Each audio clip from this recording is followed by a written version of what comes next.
Hello, everyone, and thanks for tuning in to our IEEE USA live stream webinar, In the Moment Meditation.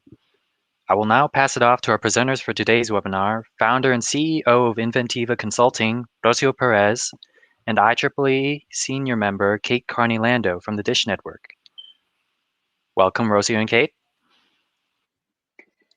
Thank you and welcome everybody. Thank you for spending time today with us. We look forward to sharing our webinar with you. And now we're going to give you some brief introductions. So Rocio, why don't you introduce yourself, please? Wonderful. Thank you so much, Kate. And thank you, Jonathan, everyone that put this event together. I'm Rocio Pérez. I'm the author, speaker, trainer. I love working with people and have been working with people all over the world to help them create a life that they love and desire from a leadership perspective, working with individuals from Switzerland to San Francisco.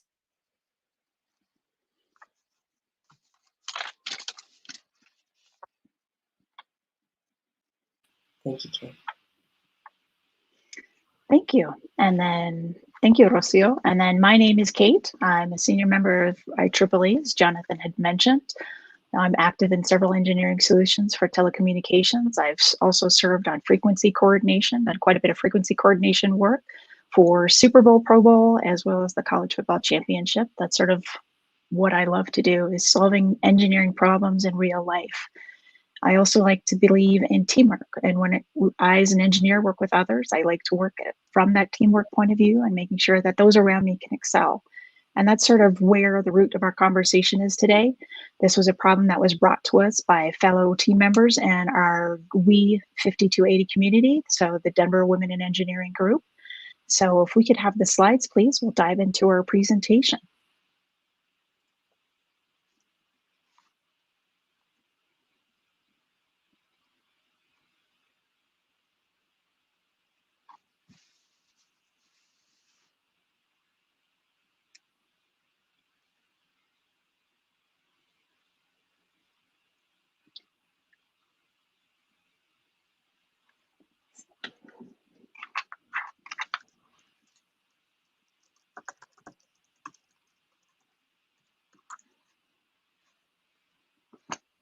Can everyone see the slides?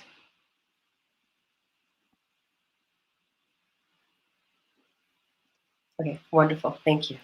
Great, thank you. So since everyone can see the slides, as you can see, that we're talking about in the moment meditation. And this is something that we started to talk about the problem. And in this case, the problem is somebody says something to you, and it can be challenging, it can be a challenge, or it can actually be a compliment. And sometimes we as people don't really know how to respond. We have trouble responding. It's a human thing. And our goal with our conversation today is to help you move forward as a better engineer, really understanding how you react in the moment and to go forward. So we're going to go through a couple of user stories. So our first user story, and one of the things we'd like you to think about, and we'll be watching your comments as we go along, is that, so as we read the user story, definitely throw out some comments and we can start to talk about this more at the end. So in this case, user story 1 is there was a piece of equipment that the engineer was familiar with that stopped functioning in the middle of a process flow. The engineer had worked with other engineers just the day prior to create a similar issue and had been trained on the workaround.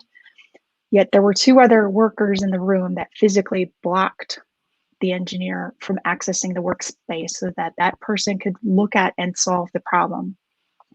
It took an hour for a manager to instruct the 2 other workers to let the engineer access and solve the problem. So if this happens to you, how did you react? How did you react as a person?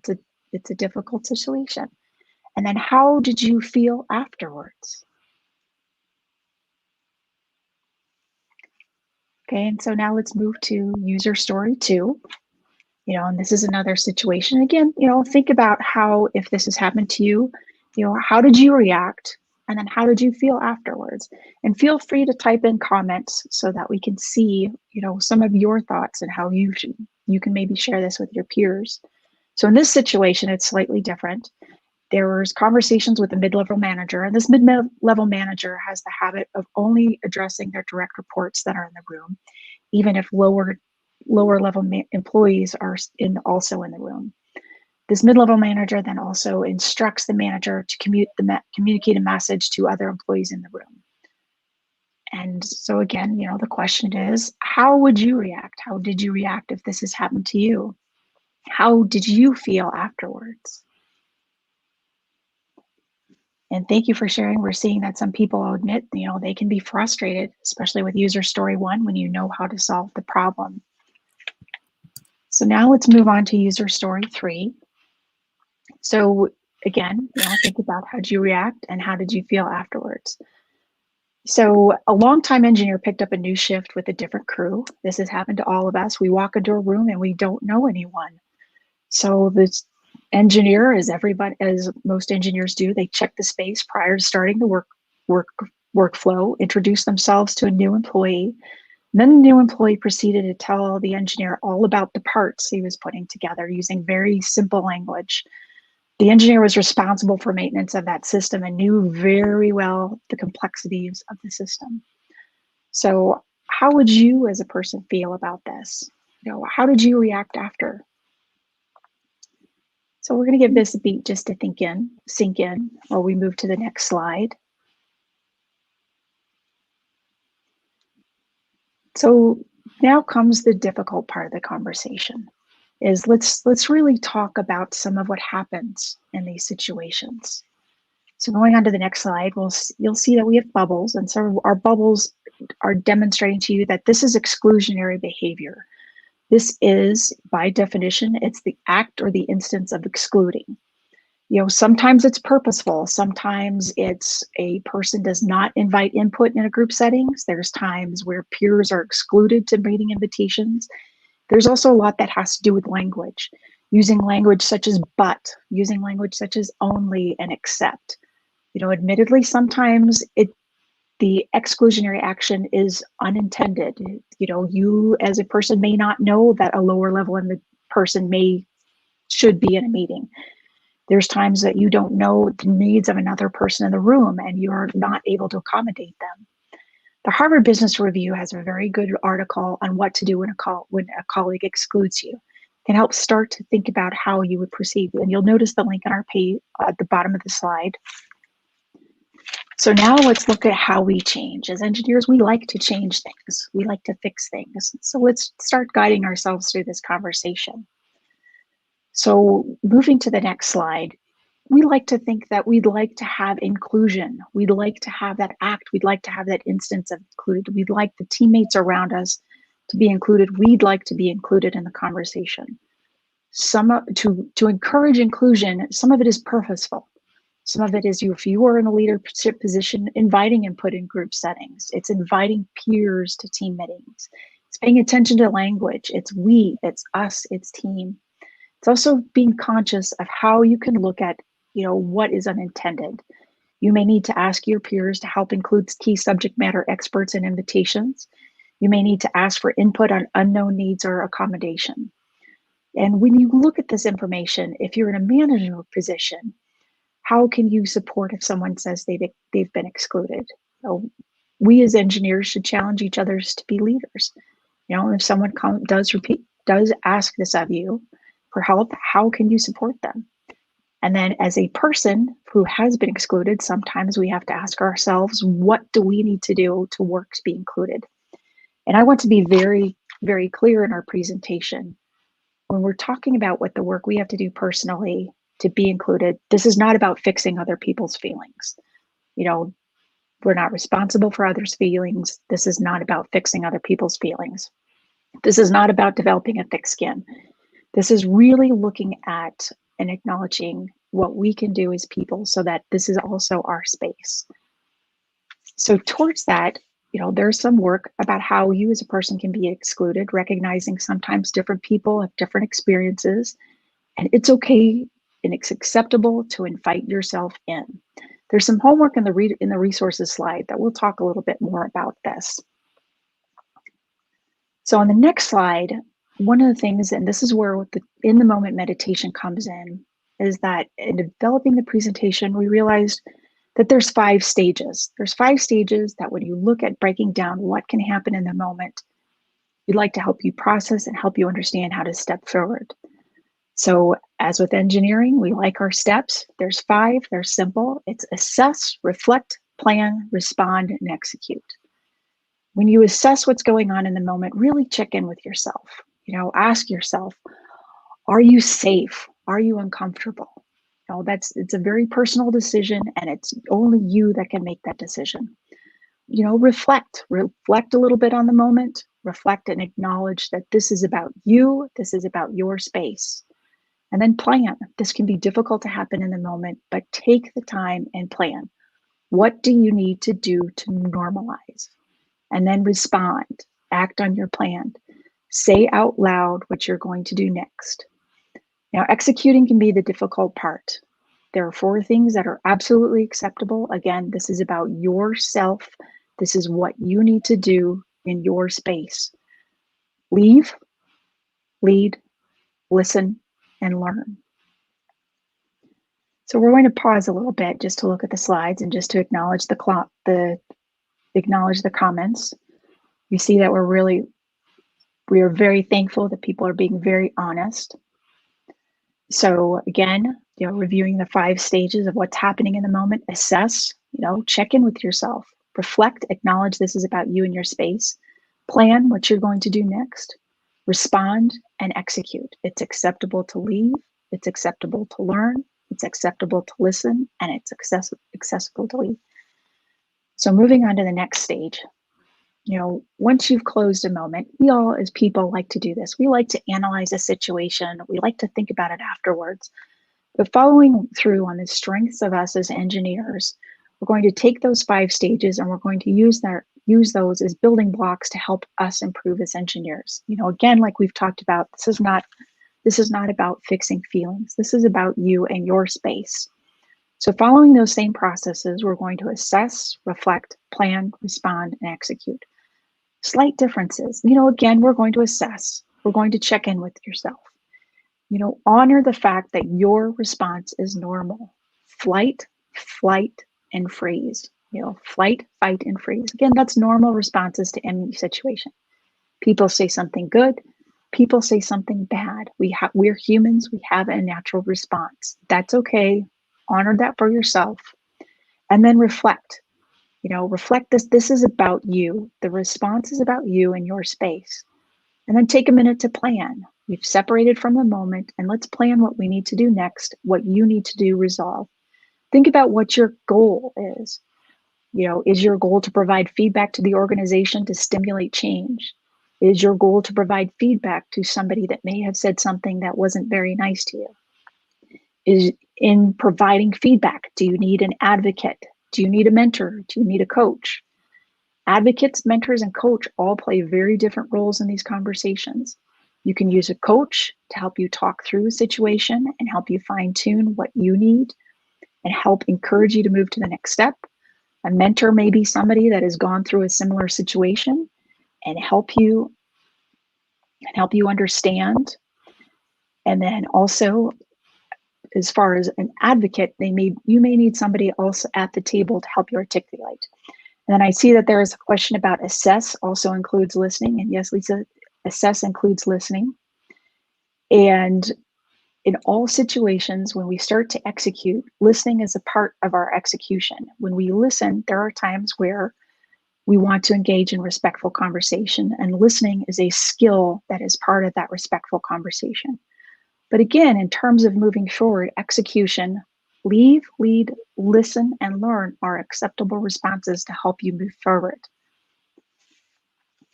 So moving on and talking about your space, respecting what is yours also means building your space as part of this conversation. You want to build your confidence, and this slide is intended to help you in everyday life, not just in situations that may be uncomfortable. And again, reminding everybody that uncomfortable sometimes means that we may not be used to accepting compliments, or sometimes somebody may have said something that makes us uncomfortable because it's not appropriate. So to help you prepare for those, or help you prepare a normalized state, build your confidence. Think about keywords that demonstrate your expertise, and practice respecting your space. What do you need to do to build your awareness and presence? Internally, how do you speak to yourself when you're challenged? Do you use words that beat yourself up? Do you use words that tend to say, look, I'm okay? When I speak to myself when I'm challenged, I use words like I'm okay. And externally, how do you present yourself to others to regain focus? You can sort of notice I'm leaning off to my left side. That's sort of my normal, comfortable position. So I'm going to take a minute and normalize and bring focus and sit up straight and practice looking at you. And I know that because we're in a webinar, I can't necessarily look at some of you in the eyes, but I can look over and see the comments. I can sit up straight and recognize that we have a connection. And then again, find your mantra. And we'll talk a little bit about this towards when we turn this over to Rocio. Some suggestions are, I am powerful. I have a voice. I am valuable.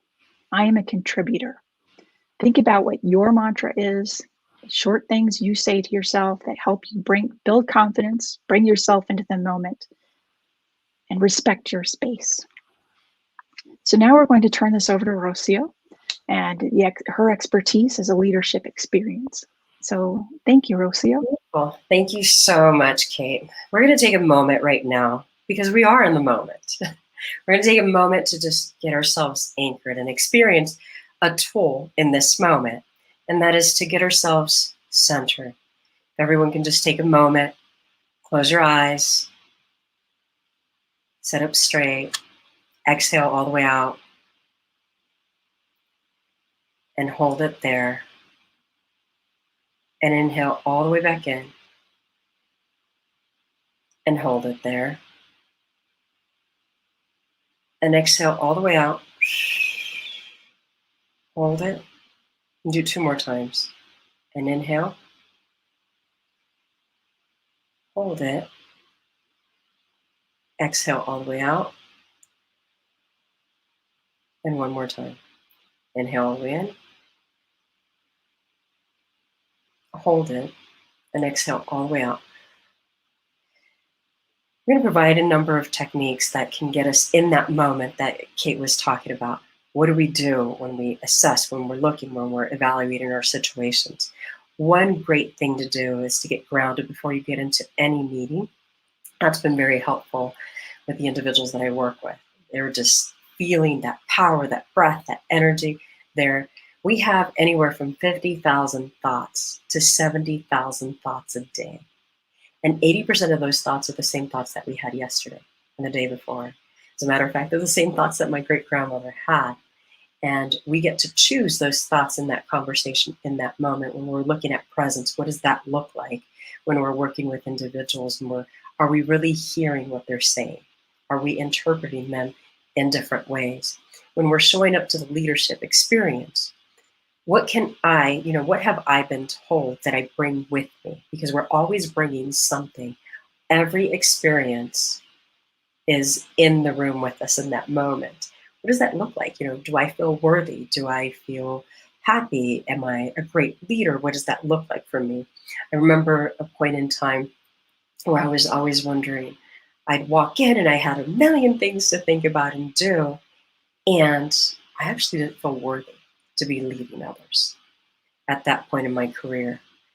And I would show up almost draped in that I don't feel worthy and interact in that particular experience with individuals and wonder why there was times that I would connect, there was times that I didn't connect, and how did that work? So being very aware of what is it like for us as leaders? How are we showing up? Are we showing up quite powerfully, engaging, excited to be there? Those experiences are really going to shape the experience that we have in the room. What are some of the biggest victories? When we're looking at what is the big victory, what do we consider a big victory? What's a win-win for all of us? When we look at individuals and we think about our highest intention, being there in that moment when we're communicating and seeing, the first thing that we do 3 things. We delete, we distort, and we generalize all information in front of us that's presented. So that's why it's great to take a moment and just assess the situation. Is this really happening in them? What's happening in this moment?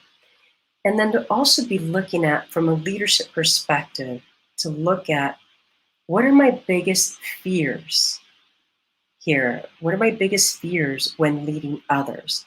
When we're looking at that, are those perceived? Are those real? Have I done an assessment? How are people looking at me? Doing an assessment, connecting with individuals and saying, Kate, would you be open to sharing some feedback? How do you experience my leadership?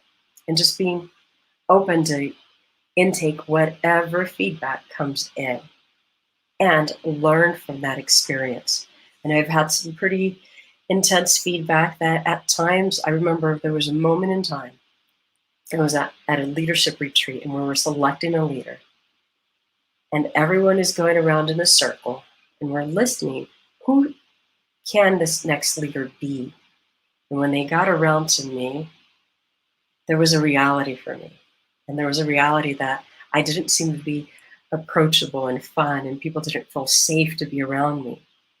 Let me tell you, over the next 5 days, I really became even more aware to find out what are the things, why are they saying these things? And great, thank you for saying them. How do I become more aware of these things as they're coming up? And in a lot of the cases, I found out what was real and what was perceived on my end as well. And then looking at what is your plan for improving. Once you find that and you figure out what's working, what's not working, how is it working? How do I improve those situations in my particular career? And how do I take it to another level? And that's having a plan. And Kate talked about having a mentor, having a leader, a coach, individuals that guide us. I know people who coach once told them that they should be on there and looking at observing, listening before speaking or interjecting themselves in the situation.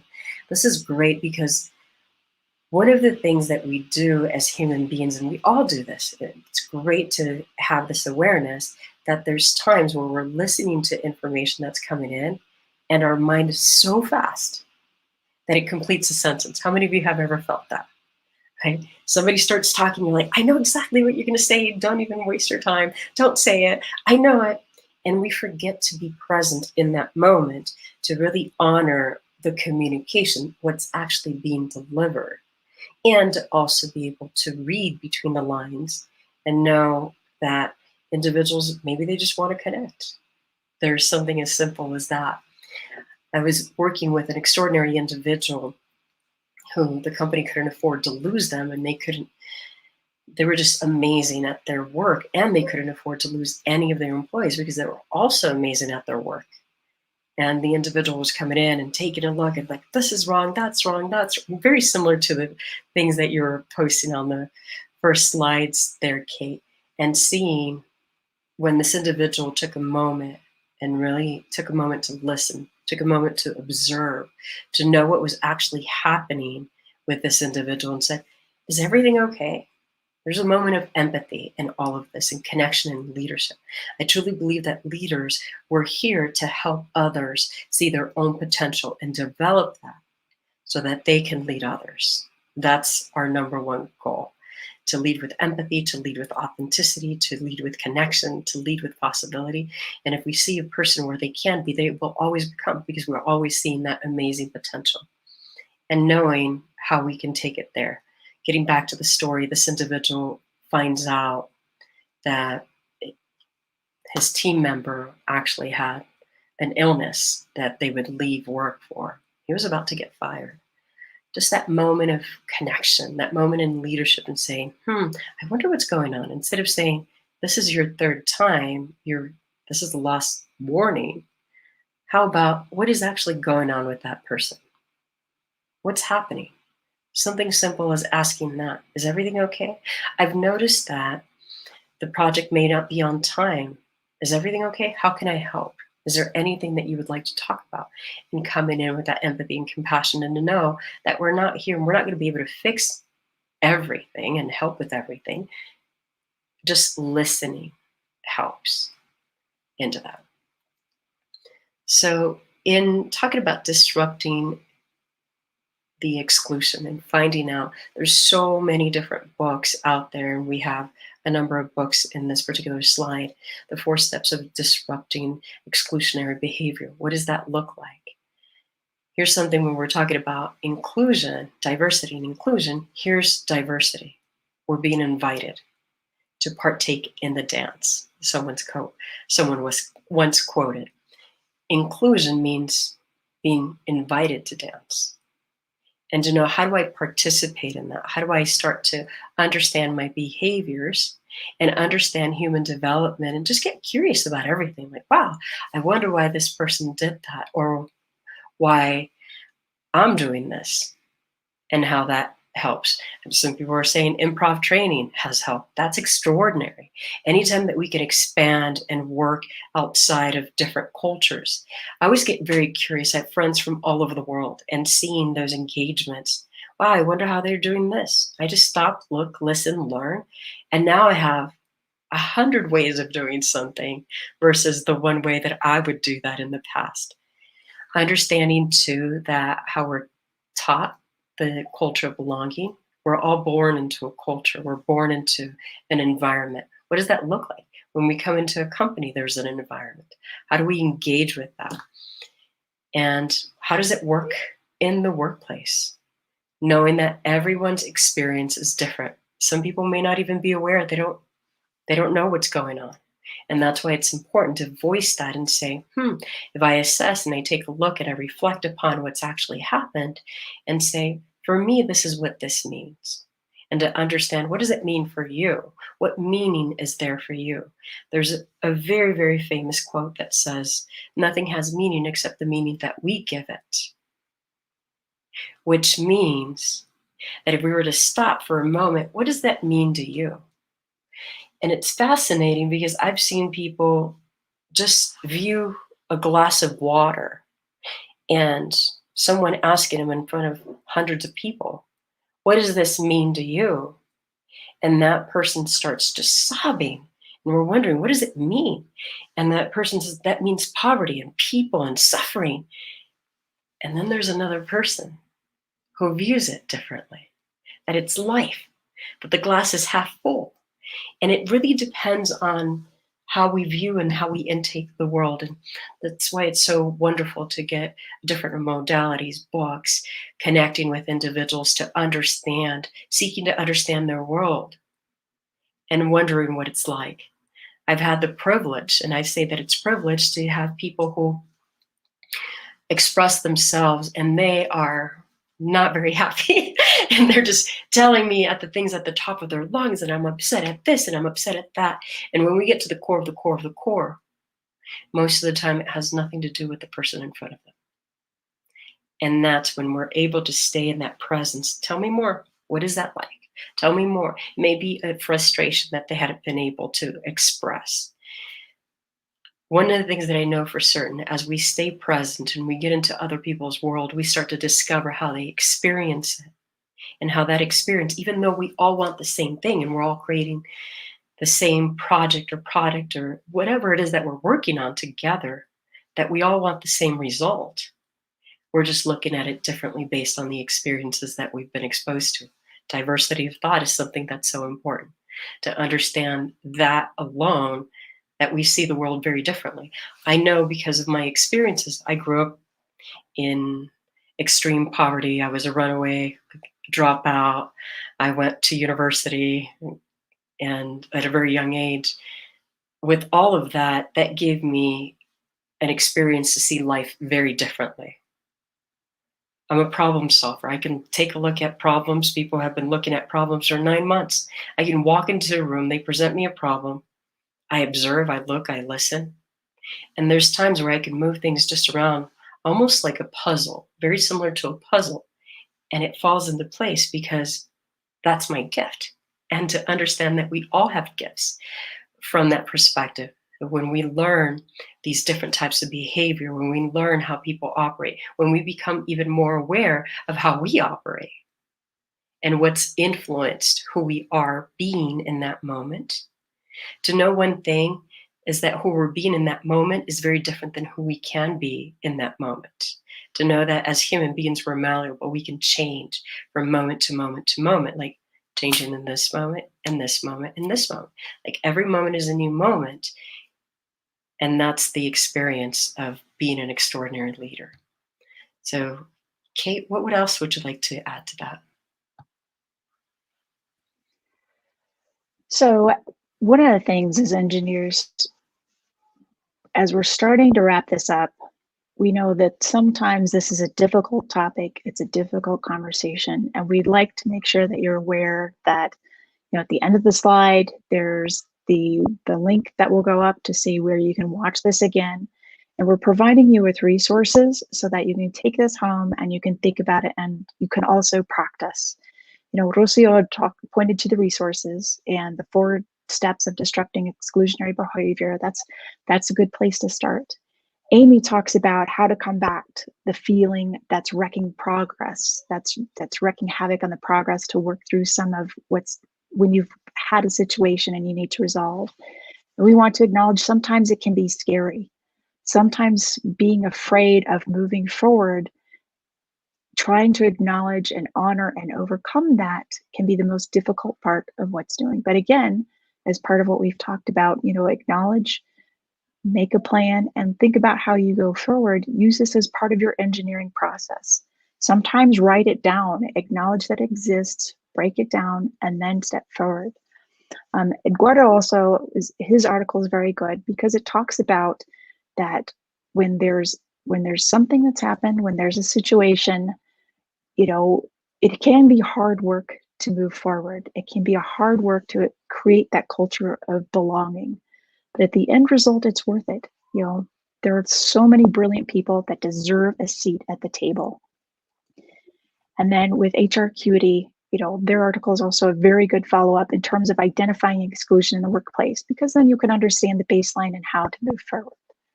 And then going to the next slide, we have a few other resources on the boundaries next slide. Right there. That's such an example. Yes. Boundaries, at times we don't even know we have boundaries. And it may come something like this. It may be, I'm really upset, and here's me.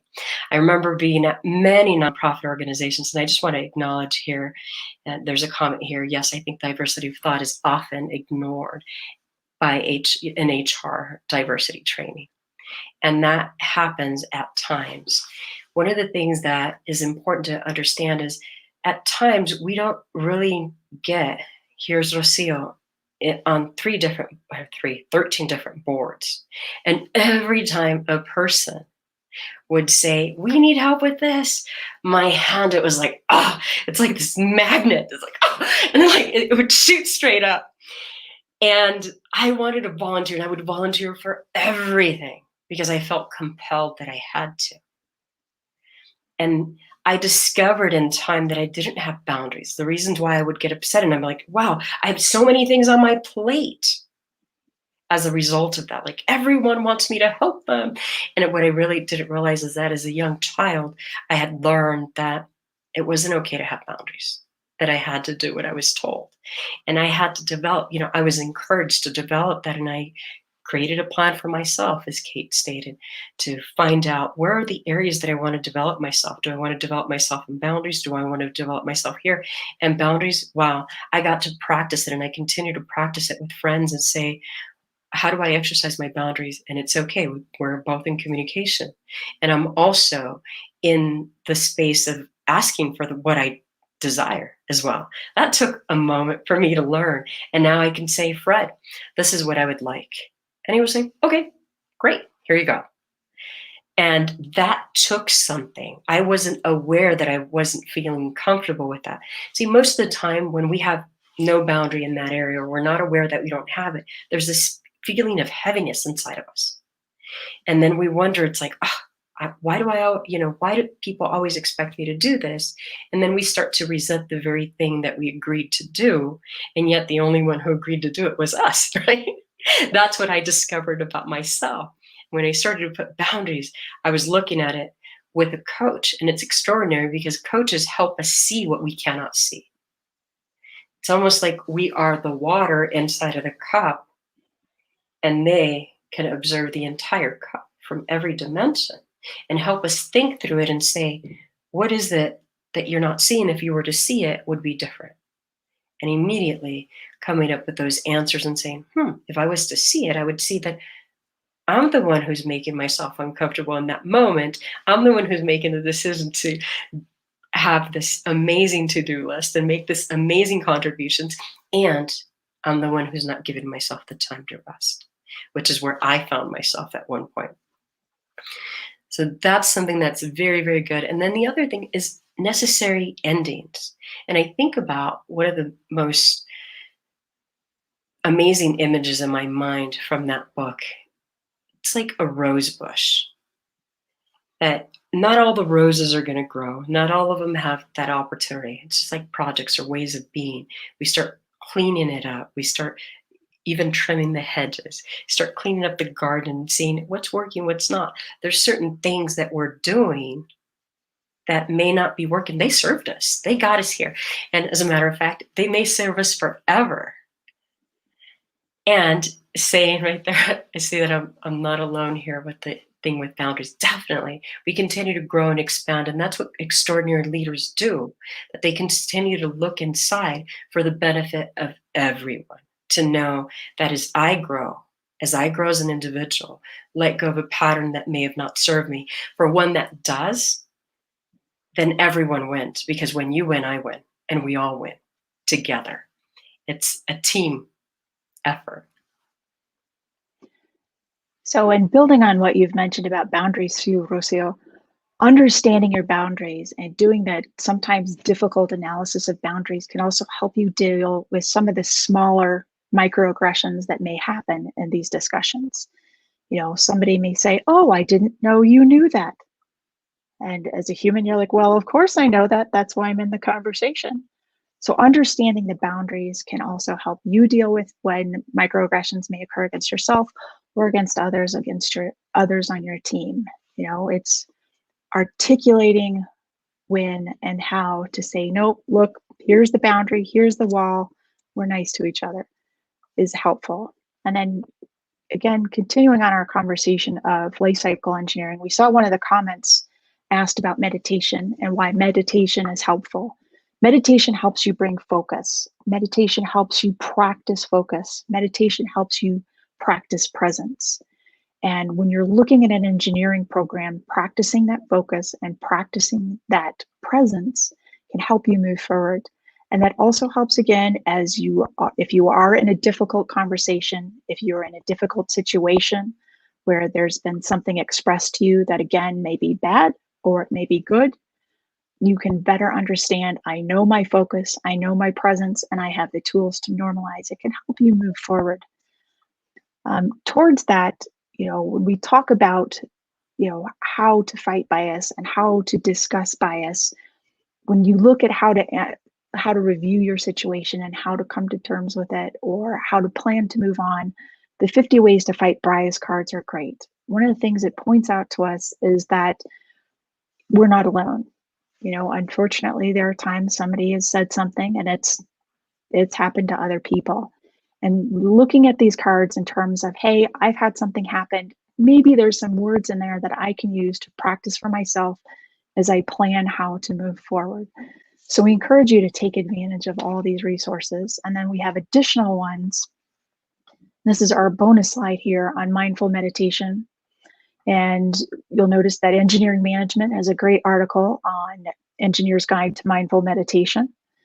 And speaking as engineers, some of us think very black and white, again, thinking in terms of diversity. Some of us are string thinkers and like the chaos, and from the chaos, that's where we find order. And some of us are puzzle thinkers. So this article is a great article for helping you as an engineer step through meditation in a manner that makes sense. Then again, with the Harvard Business Review, again, how mindful meditation can help engineers solve problems, reiterating, meditation is about practicing focus and practicing presence so that you can continue on. So then, Rocio, we're at our next slide about a little bit more about who you are and some other tools to offer the group. So let's turn it back to you. Thank you. And I'll take us back to the conversation on your first slides there. And that's to, what is it that we're telling ourselves in those moments? What conversations? I know that when I walk into a meeting and I'm feeling powerful, is that my thoughts were powerful, is that I had that moment to get myself centered and to be there. There's the Amy Cuddy who says, If you just stand like a marathon winner would stand at the end of the race, even in the bathroom stall for 2 minutes, that has a physiological effect on how we feel.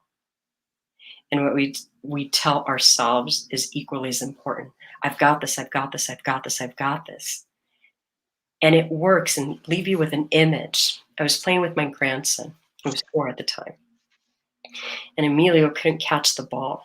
And he would be crying because he thought catching was like this. He couldn't catch it. And then he learned to catch like this that same weekend.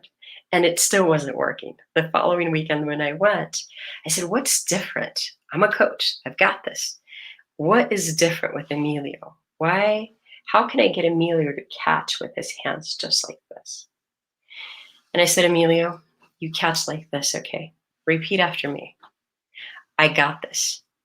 And Emilio started, I got this, I got this, I got this. And I threw the ball, and Emilio catches the ball. And he's like, I got this. And he runs straight towards me. Because in that moment, I was recording it on my phone. And he wanted to see it. And he caught ball after ball after ball based on what he told himself. And this is what we do with Inventiva. This is what we do through all of our entire work. I'm the author of Unstoppable 7 Steps for Becoming a More Intentional Leader. And looking at that, we have morning motivation. We start with a quick breathing exercise so that we can get ourselves centered and get the most that we can. We can get our confidence. At the end of the day, we support individuals so that they can increase their confidence, their belief, their courage, their vision, their energy, and just feeling like everything is there, that they can trust that what they're doing, they're going to be very successful at it. And we have people on the call 6 days a week that come in. It's a half-hour call. It's open to the public. You have the information on here. I've left it open to the public. Anyone can connect. You have it there. You can send me a quick message as well at my email. And then we have webinars to help individuals speak to impact, to be able to connect and deliver their message, that when it's heard by the receiver, that receiver is moved and inspired and really understand where that person's coming from and how they can engage. We have webinars for women leading boldly. It's a community of women coming together to support each other and knowing that anything and everything is possible in our world, becoming unstoppable. That as well, individuals who just want to have that energy to connect, and a number of other programs that we have. And most importantly, we do a lot of keynotes and coaching, private coaching, to support teams and individuals so that they can create the life that they love and desire, enhance their leadership skills, and create leaders so that those leaders can support their work. That is all that we do, and I just love watching people succeed day after day after day. And it's one of the most exciting rewards for me.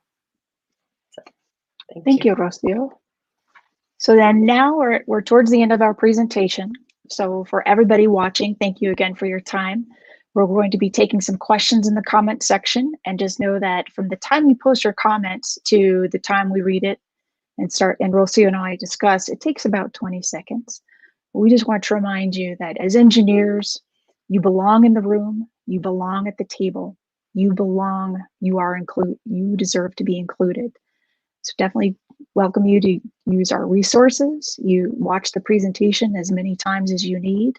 Reach out to us. We've got our contact information that's posted on the slides. We both have Twitter accounts. We're both on LinkedIn, and our emails are in our introductions. So we'd like to definitely go ahead, Rocio. You just named something that's so important there, Kate, to understand that we all belong at the table, all of us. The diversity of thought, the magic that each and every one of us has. We have solutions. Each and every one of us has a gift, and those solutions are so important for them to be at the table. That's the beauty of it. 78% of individuals don't feel psychologically safe to make a contribution at work. And I see there's a comment, as an introvert, can meditation help me express myself? Yes, because there's fear. There's sometimes that there's fear of speaking in public.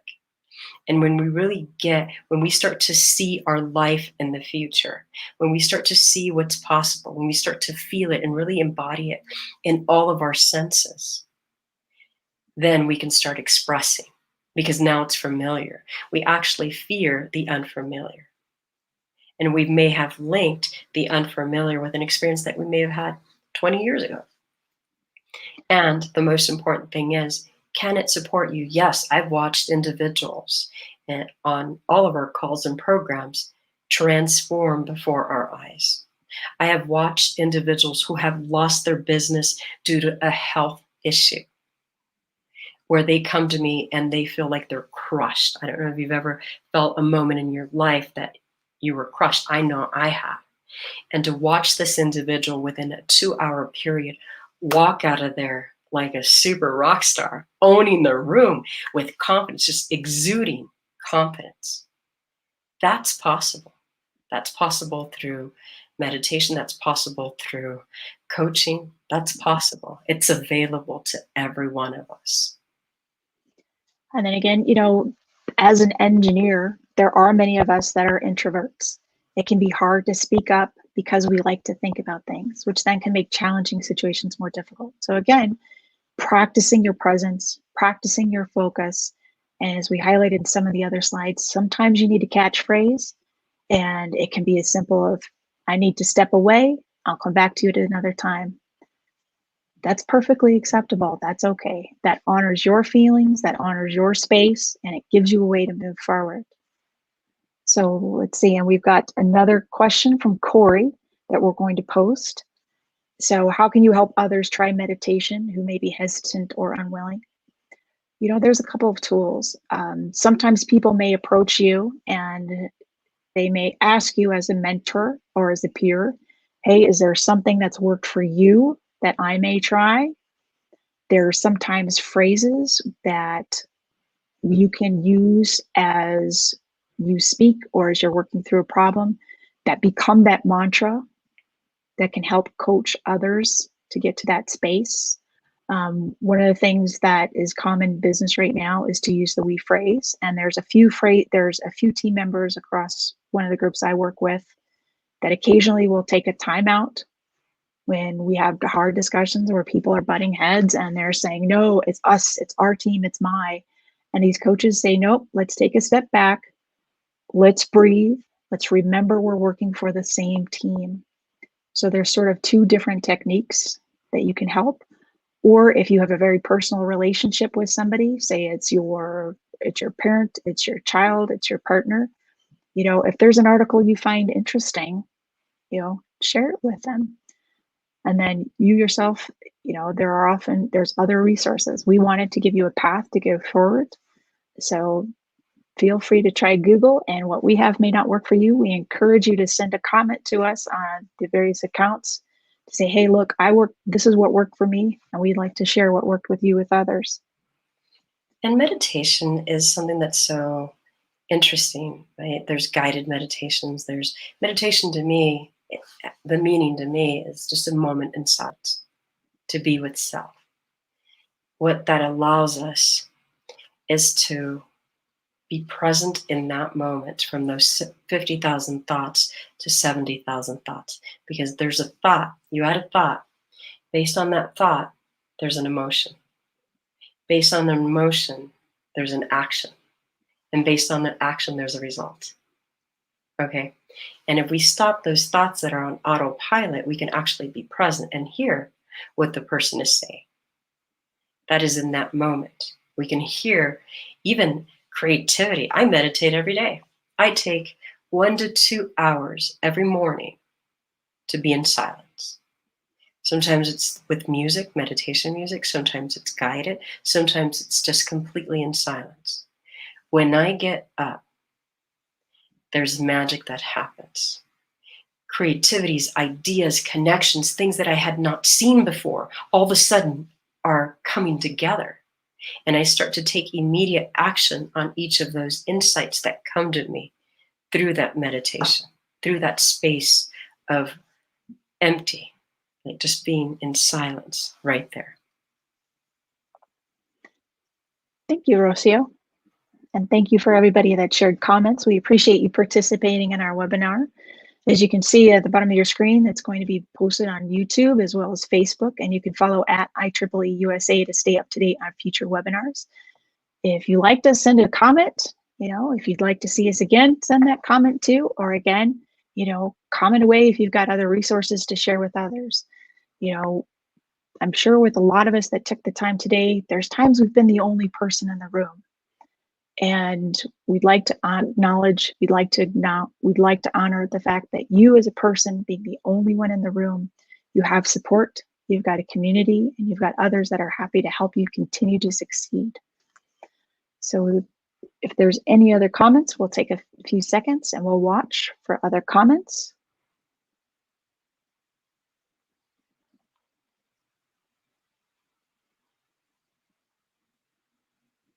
And I know sometimes silence can be uncomfortable, but silence is okay.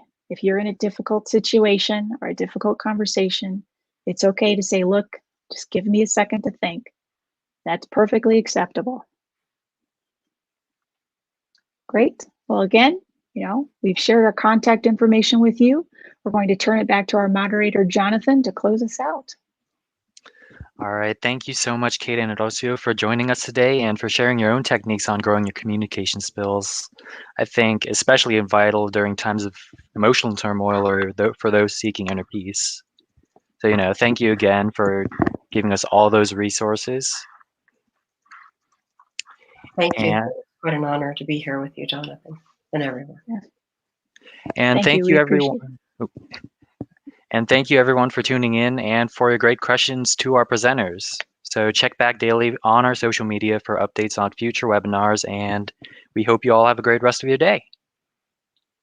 Wonderful. Thank you so much, everyone.